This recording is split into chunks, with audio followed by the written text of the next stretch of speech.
세상의 모든 생명을 가진 존재들은 모두가 활동하는 힘을 갖고 있으며 그 힘을 이용하여 무한 경쟁의 세상에서 생존이 가능하며 그 존재를 유지해 나갈 수 있다. 그럴진데 사람이 되어서 이러한 활동력을 가질 수 없다면 비록 생명은 아직 붙어 있으나 결국 죽은 시체와 다를 바 없는 것이다.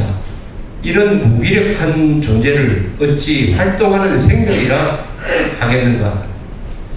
여기서 이승만 대통령이 가지고 있는 이 자유에 대한 생각이 확실하게 드러납니다. 이승만 대통령은 우리나라 역대 인물 중에서 아마 지금까지도 이 자유라는 이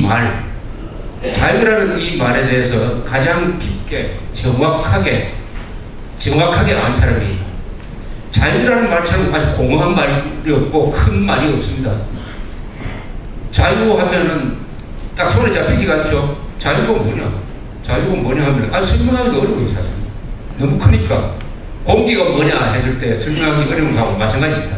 다만 자유가 없어졌을 때 비로소 자유가 고귀하다는 거, 소중하다는 걸 알게 되지. 그런데 이승만 대통령은 우선 자기가 자유를 빼앗긴 경험이 있어가지고 장성삼이는 생명까지 빼앗길 사형수까지 지낸 사람이니까 옥중에서 이 자유가 제한된 그 깝깝함을 체험한 사람이에요. 그리고 우리 민족의 자유가 없어지는 한일 합병까지 경험을 한 그 체험도 있고 또 기독교를 통해서 이 자유의 근본이 생명이다.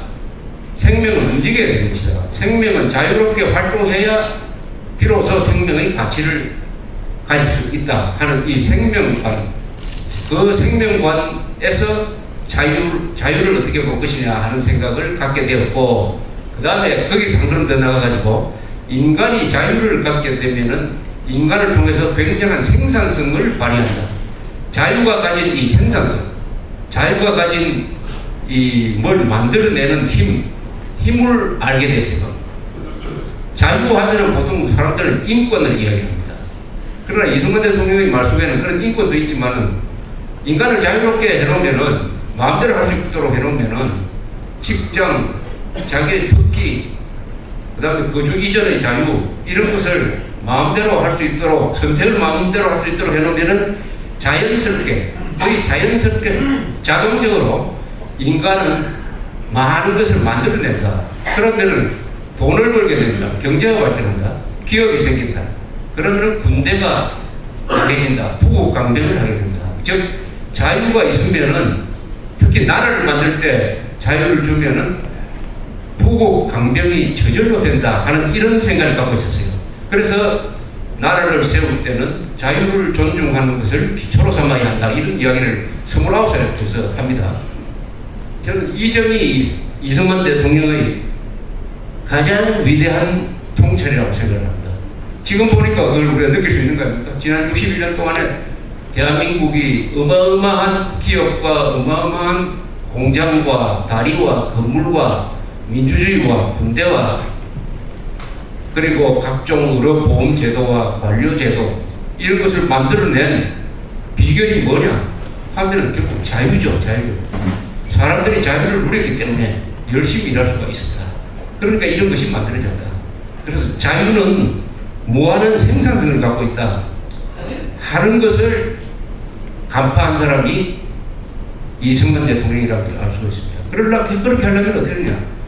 인간이라고 해서 활동하는 걸 마음대로 할 수 있어야 된다. 반드시 생명과 자유와 활동이 같이 움직이는 것이다.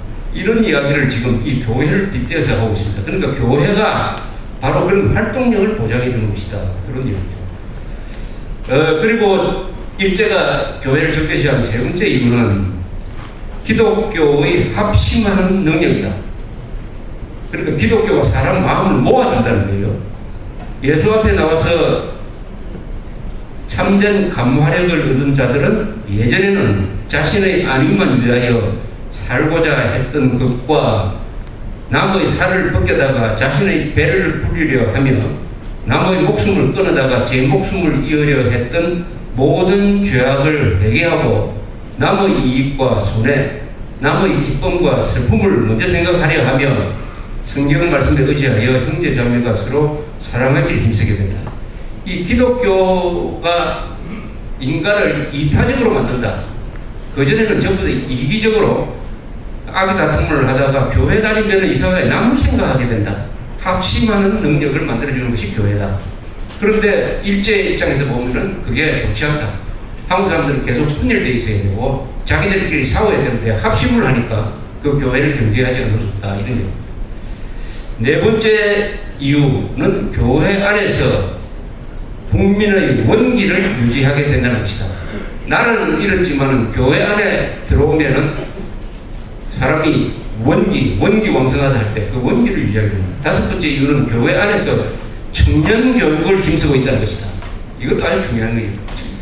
일제시대 때 어떤 조직적으로 청년을 교육하는 기관이 학교 말고도 교회가 따로 있었다. 교회가 가르치는 청년 교육은 상당 부분 그것이 일제와 반하는 것이었을 것이다.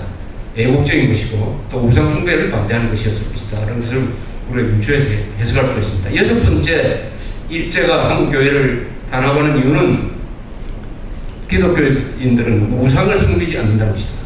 그 당시에는 김일성, 김정일이 나타나기 전이니까 우상은 누구였겠습니까? 천황이죠, 천황. 천황에 대한 우상 숭배를 거부를 했기 때문에 나중에 기독교인들이 신사참배를 거부를 해가지고 몇십 명이 순교를 합니다. 그 다음에 일곱 번째 이유는 선교사들의 덕성과 정의를 지닌 세력이 한국에서 확장될 것이므로 반대한다. 이 선교사들이 여기 와서 가르쳐준 것이 주로 민주주의에 대해서 또 이 선진국가의 돌아가는 상황을 가르쳐 줬는데 교회를 가만히 내버려두면 그런 선진된 생각이 확산된다. 그 다음 여덟 번째 이유는 혁명사상의 풍조가 동양에 전파되기 때문이다.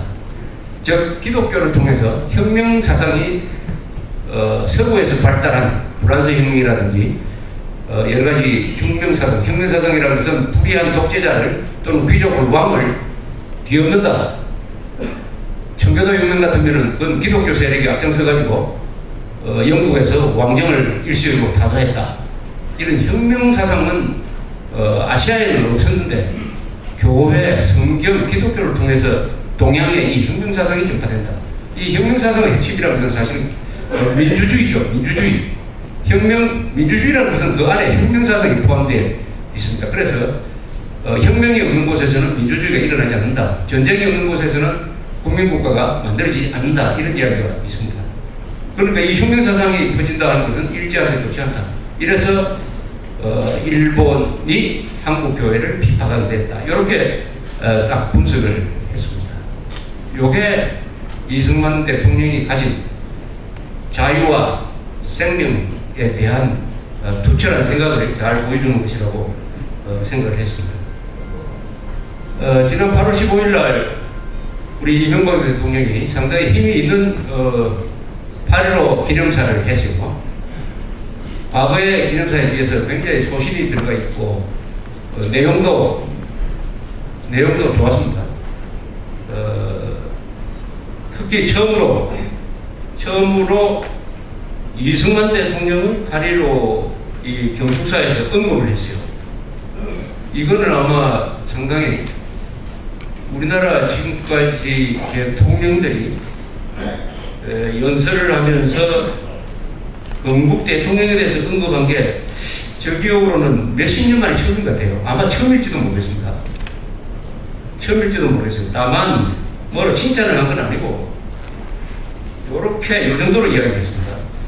61년 전 오늘 이곳 광화문에는 자랑스러운 태극기가 불러기었습니다. 이승만 초대 대통령은 떨리는 목소리로 우리나라 대한민국 정부가 수립되었음을 확인하였습니다.